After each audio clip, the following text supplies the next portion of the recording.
बिस्मिल्लाहिर्रहमानिर्रहीम। इब्तदाई सहर के साथ मैं हूँ कासिम अब्बास अब्बासी। कुरान सीरीज पर हमारी वीडियोस चल रही हैं 30 दिन 30 पारे। आज पारा नंबर 25वां है। ये किताब अल्लाह रब्बुल आलमीन की इल्हामी किताब है और यकीनन ये मेरी और आपकी निजात का जरिया है। ये कुरान हकीम ही वही किताब है कि जिसके जरिए बहुत सारी कौमों को अल्लाह बुलंद मर्तबा देते हैं और बहुत सारी कौमों को पस्त व जलील करते हैं।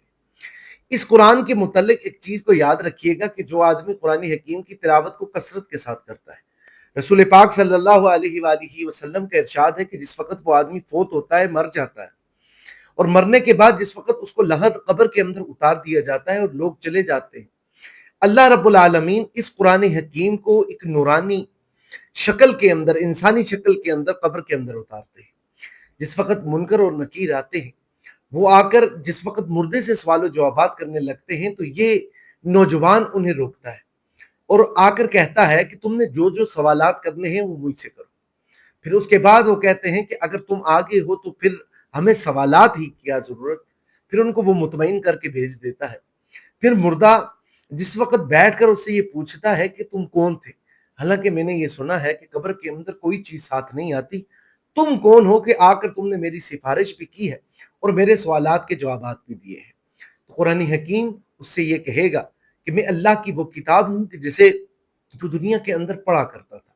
मैं वही किताब हूं कि जिसे तू चलते फिरते उठते बैठते अल्लाह की किताब को पढ़ा करता था। लिहाजा दुनिया के अंदर अगर तूने मुझे नहीं छोड़ा, मैं तुझे आखिरत के अंदर नहीं छोड़ूंगा। और इसके साथ एक और रिवायत जो अल्लाह के रसूल सल्लल्लाहु अलैहि वसल्लम ने इरशाद फरमाई है, वो ये है कि वो आदमी जो कुरान हकीम की तिलावत करता है और कसरत से करता है, कल महशर के दिन जिस वक्त उसके आमाल तोले जाएंगे और ऐसा होगा कि उनके जो आमाल, जो नेकियों वाला पलड़ा है, वो हवा के अंदर उड़ रहा होगा और उसके साथ जो बदी यानी बुराइयों वाला जो पलड़ा है वो झुक रहा होगा, यानी बदी गालिब आ रही होगी। तो अल्लाह के रसूल सल्लल्लाहु अलैहि वसल्लम ने फरमाया कि ये कुरान इंसानी शक्ल के अंदर, नूरानी शक्ल के अंदर भागता हुआ जाएगा और जाकर उस पल्ले यानी नेकियों के पल्ले के अंदर बहकर बैठकर उनको झुका कर रख देगा। इसकी वजह से उसके नेकियों वाला पल्ला झुक जाएगा यानी भारी हो जाएगा और गुनाहों वाला पल्ला हल्का हो जाएगा। कुरान हकीम की बहुत सारी ऐसी फजीलतें हैं कि अल्लाह रब्बुल आलमीन ने इसको बयान फरमाई है। और जो आदमी कुरान हकीम की तिलावत को करता है, हजरत अब्दुल्ला इब्न मसूद रजी अल्लाह तआला अन्हु ने रसूल पाक सल्लल्लाहु अलैहि वसल्लम से एक हदीस मुबारक ली है। आप ये फरमाते हैं कि जो आदमी कुरान हकीम की तिलावत को करता है, उसके एक लफ्ज के बदले अल्लाह उसे एक नेकी अता फरमाते हैं और उस एक नेकी का अल्लाह अजर 10 नेकियों के बराबर अता फरमाएंगे। और मैं ये नहीं कहता कि अलिफ लाम मीम ये एक हरफ है, बल्कि अलिफ अलहदा हरफ है, मीम लाम अलहदा हरफ है और मीम अलहदा हरफ है। यानी सिर्फ इतना पढ़ने से अल्लाह उसे 30 नेकी अता फरमाता है। तो मेरे और आपके पास अभी वक्त है कि मैं और आप अल्लाह की इल्हामी किताब को पढ़ना स्टार्ट करें, इसको सीखना स्टार्ट करें। इसके अंदर अगर कोई गलती, कोई कजी, कोई कमी रह गई है तो उसे दूर करें।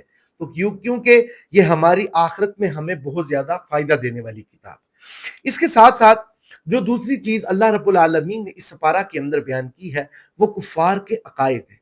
देखिए, कुफार का जो भी अकीदा है वो मुसलमानों का अकीदा नहीं हो सकता। अल्लाह के रसूल सल्लल्लाहु अलैहि वसल्लम जिस वक्त मदीना के अंदर आए, आम हालात में आपको ये पता है कि यौम आशूरा का रोजा उस वक्त यहूदी रख रहे थे। तो अल्लाह के रसूल सल्लल्लाहु अलैहि वसल्लम ने जिस वक्त वजह पूछी, उन्होंने कहा कि ये यहूदी जो हैं ये आशूरा का रोजा क्यों रखते। इन्होंने कहा कि ये इसलिए रखते हैं क्योंकि इस दिन अल्लाह रब्बुल आलमीन ने बनी इसराइल को फिरऔन से निजात दी थी। तो अल्लाह के रसूल सल्लल्लाहु अलैहि वसल्लम ने फरमाया कि मूसा तो मेरा भाई है, हालांकि मेरा और हमारा जो है वो हक ज्यादा बनता है, लिहाजा हम इनकी मुशाबहत तो नहीं करते। यानी 10 का रोजा तो हम रखेंगे, लेकिन सिर्फ इनकी मुशाबहत नहीं करेंगे, बल्कि इसके साथ एक दूसरा रोजा भी रखेंगे, यानी 9 और 10 का रोजा रखेंगे। तो मेरे भाइयों और दोस्तों, जो चीजें कुफार करते हैं, जिस तरह आप देख लें कि बाल कटवाना है, दाढ़ी कटवाना है, अगर इसमें आप डिजाइन निकालते हैं, जिस तरह यहूद हनूद निकालते हैं, तो इसका ये मतलब है कि आप उनकी पैरोकारी कर रहे हैं। कोई ऐसा अमल जो चाहे यहूदी करता है, ईसाई करता है, सिख करता है, मुशरिक करता है या काफिर करता है, अगर कोई भी आदमी चाहे वो मुसलमान है, वो हूबहू उसकी शक्ल को इख्तियार करता है اور وہ اس کی کاپی کرتا ہے تو اللہ کے رسول صلی اللہ علیہ وسلم نے فرمایا کل اس کا حشر اسی گروہ کے ساتھ ہوگا جس کی وہ مشابہت اختیار کرے گا۔ تو لہٰذا رسول پاک صلی اللہ علیہ وآلہ وسلم کی اگر آپ سنتوں پر عمل کرتے ہیں، اللہ کے رسول صلی اللہ علیہ وآلہ وسلم کے اعمال پر، کردار پر اگر آپ عمل کرنے کی کوشش کرتے ہیں تو یقیناً کل قیامت کے دن جس وقت آپ کو اٹھایا جائے گا تو آپ کو رسول اللہ صلی اللہ علیہ وسلم کے ساتھ اٹھایا جائے گا۔ کیوں؟ کیونکہ ہم ان کی سنت پر عمل پیرا ہیں، ہم کوشش کر رہے ہیں کہ اللہ کے رسول نے یوں کیا، اللہ کے رسول نے ایسے کیا، اللہ کے رسول ایسے چلے، اللہ کے رسول ایسے بیٹھے، تو اللہ رب العالمین فرمائیں گے یہ میرے محبوب کے پیروکار بھی ہیں اور اس کے ساتھ یہ میرے محبوب کے مشابہ کام کرتے تھے، تو لہٰذا آج ان کا حشر بھی میرے محبوب کے ساتھ ہوگا۔ تو یقیناً یہ بہت بڑی بات ہے، ہمیں اس کی طرف آنا چاہیے، ہمیں کفار کے جو طریقے ہیں ان کو ترک کر دینا چاہیے تاکہ اللہ رب العالمین میرے اور آپ کے لیے آسانی والا معاملہ فرمائے۔ اس کے ساتھ جو دوسری چیز اس سپارہ کے اندر بیان کی گئی ہے وہ حضرت عیسیٰ علیہ السلام کے متعلق ہے۔ عیسیٰ علیہ السلام بن بھاگ کے آئے ہیں۔ عیسیٰ علیہ السلام وہ نبی ہے کہ جو 3 دن کے تھے اور انہوں نے اپنی نبوت کا اعلان کیا، جو 3 دن کے تھے جن نے اپنے ماں کے حق میں گواہی دی، جو 3 دن کے تھے جو اپنی قوم سے یہ کہہ رہے تھے میں آنے والا وقت کا نبی ہوں۔ حضرت عیسیٰ علیہ السلام کے متعلق جو لوگوں کے نظریات تھے، جو لوگوں کے عقائد تھے، جو لوگ ان کے بارے میں سوچ رہے تھے، اللہ رب العالمین نے ان تمام عقائد کی یہاں پر نفی کی ہے۔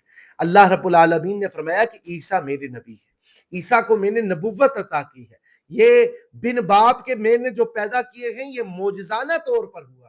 اس کا یہ مطلب قطعاً نہیں ہے کہ عیسیٰ تمہارا